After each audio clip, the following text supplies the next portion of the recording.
Hey, welcome to the lab. I hope that you're using one of the finest business tools ever invented called the telephone.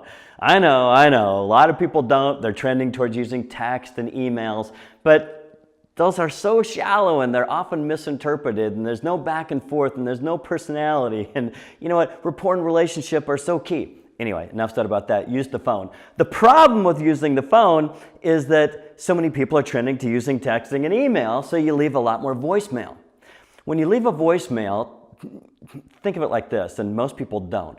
Think of it like marketing, because it's really a message that you leave that they listen to. It's just like leaving a message that they see. So it's advertising. So one of the big keys, I'd say rule with this is you always got to call with news. So if you call and go, let's say, hey, this is John Elias, and I called a couple months ago and I'm just following up on that call. There's no news in that.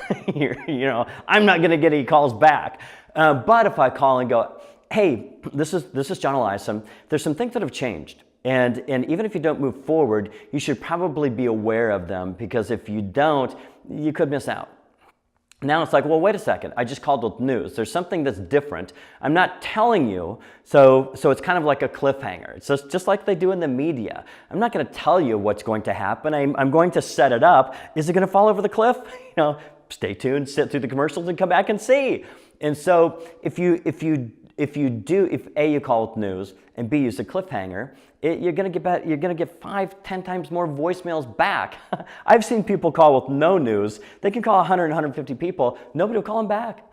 but you can get 5-10 people per 100 more calling you back if you use something a little better, like always call with news. And if you can zip it up just a little bit, not sensational, but just a little bit with the cliffhanger, that often does the trick.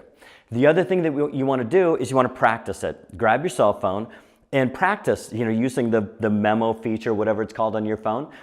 Practice it. When it sounds good, that's what you want to use. And if you listen to your own voicemail and you go, I wouldn't call you back, then probably other people aren't going to call you either.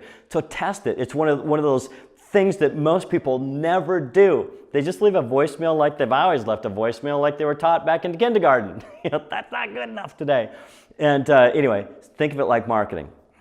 There's also, of course, your own voicemail greeting, like when people call you. So when they call you back, make sure what they hear, if you're on the phone, sounds good. And if you want to hear what my voicemail says, join Shortcuts. They're free. It's like 12 classes. They're all 3 to 8 minutes. It's good stuff. It's pretty cool stuff.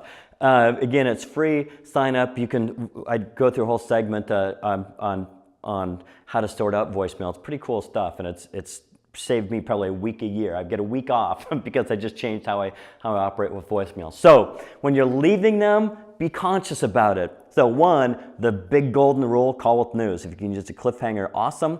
Practice it when you're using it or before you use it, and test a couple different variations. Find what it's marketing, right? Give it an A/B test. Find out what gets the greatest response. Grab my book. There's all kinds of cool stuff here. Sign up for Shortcuts. I'll see you in the next episode soon. Thanks.